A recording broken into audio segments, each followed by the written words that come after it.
Hello बच्चों, कैसे हैं आप। आई होप आप सब बहुत अच्छे होंगे, बहुत खुश होंगे। तो आइए आज हम एक्सरसाइज 5.2 का क्वेश्चन नंबर 2 सॉल्व करेंगे। यहाँ पे क्या दिया है, निम्नलिखित समांतर श्रेणियों में रिक्त खाली खानों के पदों को ज्ञात कीजिए। रिक्त खानों के पदों को ज्ञात कीजिए। तो यहाँ पे देखिए, ये पहला पद दिया है, दूसरा पद नहीं दिया है, तीसरा दिया है। यहाँ पे पहला नहीं दिया है, दूसरा दिया है, तीसरा नहीं दिया है, चौथा दिया है। लगभग सारे सवालों में हम एक कॉमन चीज़ है कि इसमें आखिरी के पद दिए हुए हैं। आखिरी मीन्स जितने भी पद इसमें हैं उनमें जो आखिरी का पद है वो, जैसे पहला दूसरा तीसरा, तो तीसरा पद है आखिरी। यहाँ पे पहला दूसरा तीसरा चौथा, तो यहाँ चौथा पद है आखिरी। और इसी तरीके से यहाँ पहला दूसरा तीसरा चौथा, यहाँ भी चौथा पद आखिरी है। यहाँ पहला दूसरा तीसरा चौथा पांचवा छठवां पद आखिरी है।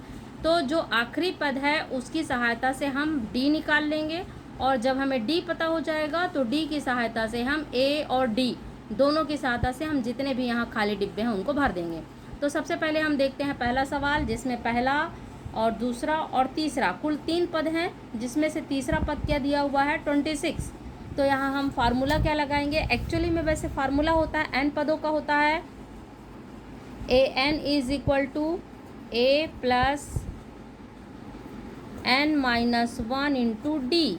ये हमारा होता है nवां पद का फार्मूला। अब यहाँ nवां पद कितना दिया हुआ है, nवां मीन्स लास्ट वाला पद कितना है। तो यहाँ पे nवां पद कितना है 3, मतलब a3 is equal to A plus 3 minus 1 into D. तो कितना हो जाएगा a प्लस 2d। तो ये जो फार्मूला आता है ये एक्चुअली में आता यहाँ से ही है।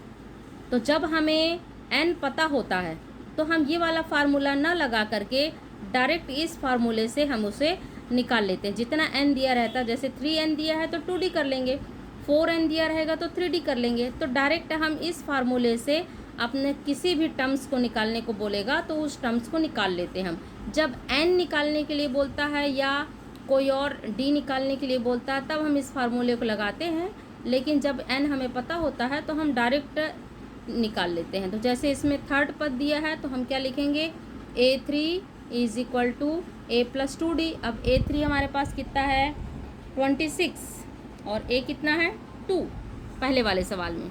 तो पहले वाले सवाल में हम लिखेंगे a3 कितना है 26, a कितना है 2 प्लस 2d।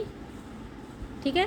अब यहाँ पास 2 को हम इधर पक्षांतरण करेंगे तो 26 और ये 2 कैसा है प्लस का है, इधर आएगा तो -2 हो जाएगा, यहाँ 2d रहेगा ही। इसके बाद 26 में 2 माइनस कर दो तो 24 इज इक्वल टू 2d। यहाँ पास 2 और d के बीच में मल्टीप्लिकेशन हो रहा है तो ये 2 जब इधर आएगा तो डिवाइड हो जाएगा। तो 24/2 इज इक्वल टू d। ये 2 से 24 कैंसिल हो जाएगा, 12 आएगा। तो d हमारा कितना आ गया 12। अब हमें निकालना क्या था, सेकंड पद निकालना था। ठीक है। तो फर्स्ट पद के बाद सेकंड पद कैसे आता है, सेकंड पद का जो पैटर्न होता है वो a प्लस डी होता है। हमारे AP का जो पैटर्न होता है वो ऐसा होता है, a फिर a प्लस डी, फिर a प्लस 2d, फिर a प्लस 3d, और इस तरीके से ये आगे बढ़ता चला जाता है। तो पहला पद तो हमें पता है a है, और दूसरा पद हमें निकालना है a प्लस डी करके। d हमें 12 पता हो गया और a हमारा 2 था, तो हम सेकंड टर्म्स निकाल लेंगे। a plus D is equal to 2 plus 12 मतलब 14। तो हमारा ये पहला फिल इन द ब्लैंक्स कितना हो जाएगा यहाँ पे 14। ठीक है। इसी तरीके से सेकंड नंबर सवाल में देखिए, यहाँ पे पहला पद ही नहीं पता हमको, और यहाँ पास लास्ट वाला पद पता है, सेकंड पता है लेकिन थर्ड भी नहीं पता है, लास्ट बस पता है कि लास्ट कितना है 3 है। तो लास्ट मतलब कितने पद हो गए इसमें, 1 2 3 4, चौथा पद 3 है। तो हाँ डायरेक्ट हम इसको क्या लिख सकते हैं, a plus 3d is equal to 3। और यहाँ पास ये चूँकि यहाँ पे हमें a भी नहीं पता है, ठीक है, चूँकि हमें यहाँ a भी नहीं पता है, अगर a पता होता तो हम इसको रख करके सॉल्व कर लेते, लेकिन a भी नहीं पता। हमें ये पता है सेकंड पद जब हमें ए पता होता तो हम ये वाले सवाल की तरह डी निकाल लेते, लेकिन चूंकि हमें ए भी नहीं पता इस पूरे सवाल में, तो अभी हमको ए निकालना है, फिर डी भी निकालना है। जब ए और डी दोनों निकालना होता है तब हमारे दो इक्वेशन बनते हैं, और दो इक्वेशन से हम ए और डी दोनों निकालते हैं। तो यहाँ ये सही कौन सा पद है? सेकंड पद है। कितना है? 13 है। तो सेकंड पद means A plus D is equal to 13। ये इक्वेशन नंबर 1 हो गया और इक्वेशन नंबर 2 हो गया। अब इन दोनों को हम विलोपन विधि से सॉल्व करेंगे। तो यहाँ ये माइनस हो गया, ये भी माइनस हो गया, ये भी माइनस हो गया। ठीक है, ये ए और ए कैंसिल हो गया। अब यहाँ पास 3D में से 1D कैंसिल हो गया तो 2D, माइनस हो गया तो 2D। और यहाँ पास 13 में से 3 घटेगा क्योंकि 13 अब माइनस का हो गया, और 3 प्लस का था तो 13 में से 3 चला गया तो -10, क्योंकि 13 क्या है? माइनस का है, इसलिए जो बचेगा रिमाइंडर वो भी माइनस का ही होगा। अब यहाँ पे d इज इक्वल टू -10/2, ये 2 इधर मल्टीप्लिकेशन में था तो इधर आकर क्या हो जाएगा? डिवाइड हो जाएगा। तो d इज इक्वल टू, ये कैंसिल हो जाएगा, 5, तो कितना आ गया? -5। अब हमें d मिल गया -5। अब हमें a निकालना है। जब a निकल जाएगा तभी फिर पहला पद और दूसरा पद निकल जाएगा। तो a निकालने के लिए हम d को सेकंड वाले टर्म्स में रखें, चाहे थर्ड ये वाले पहले वाले इक्वेशन में रखें, चाहे सेकंड वाले इक्वेशन में रखें। तो इजी हमको सेकंड वाले इक्वेशन में होगा, क्योंकि यहाँ पे a और d दोनों सिंगल सिंगल दिया है। तो यहाँ a plus D is equal to 13 लिखा हुआ था, तो यहाँ पे हम सेकंड इक्वेशन में a plus D is equal to 13 लिखा है। तो हम d की वैल्यू रख देंगे a -5 इज इक्वल टू 13।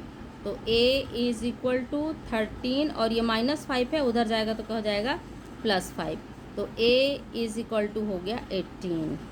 ठीक, तो हमें a पता हो गया 18 और d पता हो गया -5। तो हमारा जो सेकंड सवाल था उसमें a यहाँ पे पहला पद है, तो a मतलब 18 हो गया यहाँ पे।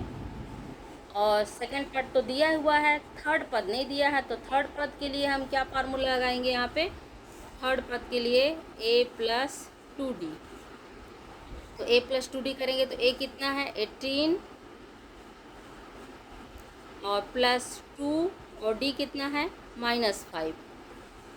तो हो गया 18, और चूँकि यहाँ प्लस है और ये माइनस है, तो माइनस और प्लस इन दोनों का मल्टीप्लिकेशन फाइनली माइनस आएगा, और 5 2 जा 10। अब 18 में से 10 चला गया, कितना बचा? 8। तो हमारा जो थर्ड आएगा यहाँ पे थर्ड टर्म्स, वो कितना हो जाएगा? 10। ठीक, तो इसी तरीके से ये सारे सवाल हैं। सारे सवाल आई होप आपसे बन जाना चाहिए।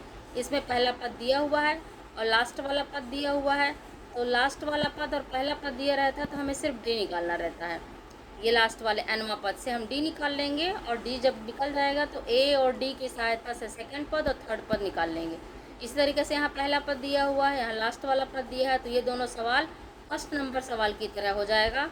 यहाँ पास 5th नंबर सवाल में पहला पद नहीं दिया है, लास्ट वाला पद दिया है, तो ये 5th नंबर सवाल जो है वो सेकंड नंबर सवाल की तरह होगा। इसमें 2 इक्वेशन बनेंगे। ध्यान रखिएगा, जब भी a और d दोनों नहीं दिए रहते हैं तो हमारे 2 इक्वेशन बनते हैं। जैसे यहाँ पास हमने बना लिया पहला इक्वेशन और दूसरा इक्वेशन।